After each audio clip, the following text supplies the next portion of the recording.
اور جیسے کہ جناب شاداب امین صاحب، تمام شعراء کرام دنیا تشریف فرما ہیں، باہر سے تشریف لائے جناب قیوم افسر برہان پوری صاحب، قیوم افسر برہان پوری ہماری دعوت پر یہاں تشریف لائے ہیں، بہت اچھے شاعر ہونے کے علاوہ یہ ایک ماحول ساز شخص ہے۔ انہوں نے برہان پور میں ایک بہت اچھا ماحول بنایا ہے شعر و ادب کا، اور اکثر مشاعرے اور دوسری ادبی سرگرمیاں وہاں پر انجام دیتے رہتے ہیں۔ جب میں شاہد صاحب کے ہمراہ وہاں پہنچا تو انہوں نے اتنے قلیل عرصے میں سے 2 دن ہمارا قیام رہا، اس میں ہمارے اعزاز میں ایک نشست بھی رہی۔ بہرحال یہ بےحد محبت اور خلوص والے آدمی ہیں، ایسے آدمی کی قدر کرنی چاہیے، اور میں ان کو کافی کی سرگرمی پر جو ہے ان کا استقبال کرتا ہوں، اور مجھے مسلسل احساس کرتا ہوں کہ وہ ہماری دعوت پر آئے گا۔ ابھی افراد صاحب نے میرے ذمن میں کچھ باتیں کی، اس میں انہوں نے ایک ٹیکنیکل غلطی کی، وہ یہ کہ انہوں نے کہا کہ ایوب صاحب بمبئی سے ریٹائر ہو کر یہاں پر آئے، اور آنے کے بعد میں انہوں نے فلاں جگہ یہ وہ سب کچھ کرنا تھا وہ کیا۔ تو خالد کی غلط فہمی دور کرنے کے لیے میں یہ بتا دوں کہ جناب میں بامبے سے ریٹائر ہو کر نہیں آیا تھا، بلکہ ایک تبادلے پر آیا تھا، اور آنے کے بعد یہاں پر میں سرکار رہا۔ 2011 میں ریٹائر ہوا، 2011 میں ریٹائر ہوا تو ضرور، مگر کانتی والے اور ناطق والے ہمارے جو مخلص دوست تھے، وہی صاحب اس کی گواہ ہے کہ ناگپور میں میرا قیام 2 سال تک رہا، وہاں پر میں نے تمام احباب کو جمع کیا، وہاں ادبی سرگرمیاں مسلم لائبریری صدر مسلم لائبریری سے کیا کرا۔ تو بہرحال مجھے بڑی خوشی ہے کہ آج ہم یہاں اکٹھا ہوئے ہیں، اور وہ بھی ایک ایسے موقع پر ایک ایسے شاعر کی شام منا رہے ہیں۔ ایک شاعر اس سے پہلے اس نوعیت کا کوئی پروگرام یہاں پر نہیں ہوا، ورنہ اگر وہ اور کوئی بتا دے کہ کسی مزاحیہ شاعر کی یاد میں جو کوئی پروگرام ہوا ہو یا اس کے ساتھ ایک شام منائی گئی ہو، میرا خیال ہے ایسا نہیں۔ یہ شاداب انجم صاحب کی بے انتہا مقبولیت ہے، جس نے ہم کو مجبور کیا کہ ہم ان کے نام ایک شام معلوم کریں، ان کے ساتھ بیٹھیں، ان کو ان کا اعزاز کریں۔ ان کا اعزاز تو بھی ہے ہندی والوں میں، مراٹھی والوں میں، اور پتہ نہیں کہاں کہیں سے کہیں پہنچ رہے۔ اور جب what's app per on line کی دنیا ہم دیکھتے ہیں تو یہ سرحدیں جانتے ہوئے نظر آتے ہیں، معلوم ہے کہ سمندر پار کب پہنچے، 7 سمندر کب پار کیا، اور کالا کاٹی تک عبور کیا۔ یہ سب جو ہے یہ ان کی جب آن لائن سرگرمیاں ہم دیکھتے ہیں تو ہم کو یہ بات محسوس ہوتی ہے۔ بہرحال کامتی میں طرز مزاج کی شاعری بہت کم رہی۔ مجھے یاد ہے کہ ہمارے بچپن میں جب عالمی مشاعرے یہاں ہوتے تھے تو معبود چند افراد ہی ایسے تھے، اور شاید اتنا دکھا کہ جو شاعری کرتے تھے، مزاحیہ شاعری کرتے تھے۔ اس میں ایک یوسف ولی صاحب تھے اور ایک بیٹا کامتی صاحب تھے۔ بیٹا کامتی صاحب کو عالمی مشاعروں میں موقع ملتا تھا۔ ایک بار ایک کبھی مشاعرہ تھا جس کا بھی سلسلہ تھا، جن سے تکیا تھا وہی پتے ہوا دینے کے لیے، تو بیٹا صاحب نے اس میں سبا آزمائی کی۔ شیخ سدو کی کڑھائی اپنے حصے میں کہا، شیخ سدو کی کڑھائی اپنے حصے میں کہا، منہ کھلایا ہم نے جب وہ گلگلہ دینے لگے، منہ کھلایا ہم نے جب وہ گلگلہ دینے لگے، اور اس کے بعد اٹھ گیا انصاف بھی اب ان کے دسترخوان سے، اٹھ گیا انصاف بھی اب ان کے دسترخوان سے، خود کلیجی کھائی ہم کو پیشہ دینے لگے.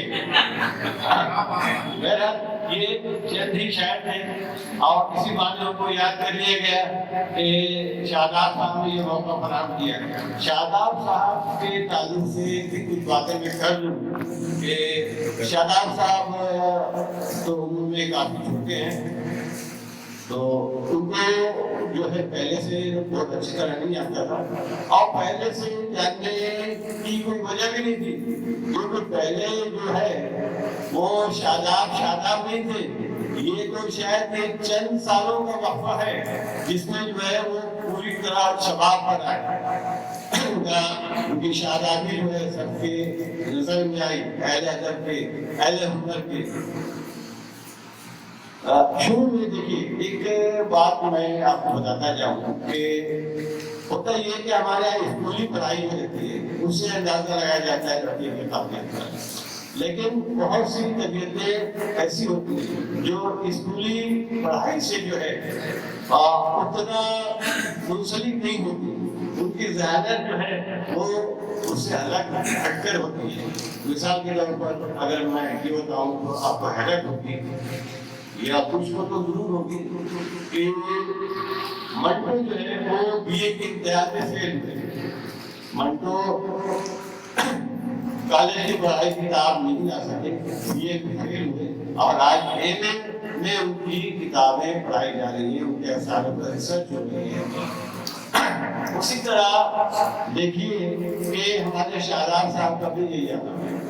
اسکول میں انہوں نے کوئی بہت زیادہ کوشش نہیں کی اور گھر کے لوگ ان سے بڑے مایوس تھے کہ یہ جو ہے پتہ نہیں کیا کریں گے، کسی کام میں جو ہے نمایاں کامیابی حاصل کرتے ہی نہیں. ٹویلتھ کرنے کے بعد میں انہوں نے آئی ٹی آئی کیا. آئی ٹی آئی کرنے کے بعد میں کوئی راستہ ان کو ملا نہیں، اپنے بھائی کے ساتھ وہ ایکٹنگ کی جو خانگی کام تھا اس میں. اب دیکھیے کہ ایک بظاہر معمولی شخص نظر آنے والا جب اس کے ٹیلنٹ کو راستہ ملتا ہے تو کیا کرتا ہے؟ انہوں نے بورڈ پینٹ کرنے شروع کیے اور اس کے بعد اس میں نئے نئے اسٹائل ایجاد کیے، نئے نئے راستے نکالے، اس کو جاذب نظر اور دلکش بنایا. اس کے ساتھ ان کا دھیان جو ہے فنکاری کی طرف راغب ہوا تو انہوں نے فنکاری کے ایسے عمدہ نمونے بنائے کہ لوگ عش کر اٹھے. مثال کے طور پر عجائبات عالم کے تعلق سے انہوں نے ایک فنکاری کا مظاہرہ کیا، اس کو اپنے دکان کے سامنے لگایا تو ساروں کی نظر اس پر بھی اور سب لوگوں نے باور کی. اس طرح اور بھی بہت ساری امور کرنے کے بعد انہوں نے شاعری پر نظر التفات کی. وہ اپنی کی بات ہے، اس کی وجہ شاید ان کا خان کے ماحول پر نیاز خلیل کے والد اور وکیل یہ تینوں شاعر تھے. ایک خاندان میں تین شاعر ہونا یہ ایک آپ کو نہیں ہو سکتا. ضرور اس میں کچھ ایسا پہلو ضرور ہوگا کہ ان میں ان کے جینس میں یا ان کے اس میں جو ہے ایسی باتیں نہیں ہوتی جس کی وجہ سے انہیں یہ شاعری کی جراثیم پرورش پائے اور انہوں نے اس کو اپنا نام پیدا کیا. جب انہوں نے شاعری کے میدان میں آ رکھا تو انہوں نے شروع میں تو سادہ شاعری کی، لیکن وہ اس سے مطمئن نہیں ہوتی کیونکہ ان کے اندر جو ہے ایک جذبہ تھا چوکا دینے والا. وہ چوکا دینے والے جذبے کے تحت جو ہے ان کی شاعری جو ہے آگے بڑھتی رہی اور اس میں انہوں نے یہ التزام رکھا کہ قدیم روایتی شاعری جو ہے اس سے ہٹ کر ایسے اشعار موضوع کیے کہ جو جدید رجحان سے میل کھا کر کے. ابھی ریحان کوثر صاحب نے ان کے بارے میں کہا، میں یہ چاہ رہا تھا کہ وہ اس کا کوئی سلسلہ جو ہے اس سے ملا کے جو بتاتے تاکہ ان کی شاعری کی جو ترغیب ہے اور ان کی جو ترقی نہیں ہے تو وہ سامنے آتا. مگر بتایا یہ کہ ان کے بچپن کے دوست سے ان کے ذہن میں بہت ساری باتیں تھیں، ساری باتیں کر نہیں سکتے تھے تو اس وجہ سے انہوں نے نہیں بتایا. لیکن یہ کہ شاعری کا جذبہ جو ہے ان میں ریحان کوثر کی وجہ سے پنپا. جی ہاں میں سر عام یہ بات کہہ رہا ہوں کہ حوض کوثر کی وجہ سے پنپا. اس کے گواہ جو ہے خود شاداب صاحب ہیں، عینی گواہ یا اس ان کے جاننے والے پہچاننے والے تھے. اس طرح انہوں نے ان کو تقویت دی اور پھر یہ اپنی راہ پر نکل گئے. انہوں نے شاعری میں جو افسانے میں پنچ لائن مارتے ہیں، انہوں نے شاعری میں پنچ لائن مارنی شروع کی. اب یقین جانیے ان کا جو دوسرا مصرع ہوتا ہے اس تک پہنچنا بڑا مشکل کام ہوتا ہے، اور جب وہ پہنچتے ہیں تو لوگ متحیر رہ جاتے ہیں یہ کیا ہے. اب بے ساختہ ہنسنے پر مجبور ہو جاتے ہیں. مثال کے طور پر کچھ اشعار میں آپ کی خدمت میں پیش کرتا ہوں. جب دیکھیے کتنا آسان ہے، سب لوگ جانتے ہیں. جب کسی نے شعر میں نہیں کہا کہ ضرورت اب نہیں ہے رہبروں کی، ضرورت اب نہیں ہے رہبروں کی، سفر کے واسطے گوگل بہت ہے، سفر کے واسطے گوگل بہت ہے. یہ ہلکا شعر ہے لیکن بہرحال ایک انوکھا اور موسیقی ضرور ہے کہ اس طرح کی اس کی نظر کیوں نہیں گئی. اور شوقین جو رہا نہ کبھی چائے پات کا، شوقین جو رہا نہ کبھی چائے پات کا، روشن کرے گا نام وہی خاندان کا، روشن کرے گا نام وہی خاندان کا. اور ایک شعر ہے کہ میں درد کی شدت سے واقف کو نہیں ٹوٹی، میں درد ہجر کی شدت سے واقف کو نہیں ٹوٹی، میں درد ہجر کی شدت سے واقف کو نہیں. مجھے اتنا یقین ہے وہ چکن دنیا سے کم ہو، مجھے اتنا یقین ہے وہ چکن دنیا سے کم ہوگا. اور ایک شعر ہے آج کے موجودہ شہری ماحول پر جو دوسروں سے جو دوسروں سے غزل کہلوا کے لاتے ہیں، جو دوسروں سے غزل کہلوا کے لاتے ہیں. زبان کھلے تو اب بتائیے آپ نے پوچھا، زبان کھلے تو تلفظ سے بات کھاتے ہیں، زبان کھلے تو تلفظ سے بات کھاتے ہیں. شاہجہاں محمود صاحب نے اپنا جو مقام پیدا کیا ہے اور جو پیش رفت کی جاری ہے، میں سمجھتا ہوں کہ آگے چل کر وہ اس میدان میں کافی ترقی کریں گے. میری خواہشات ان طرف سے ہے. ہم نے یہ شام ان کے نام معمول کی ہے اور ان کو کا اعزاز کرنے والے ہیں، تو آپ لوگ شامل ہوئے ہیں. مجھے بڑی خوشی ہوئی.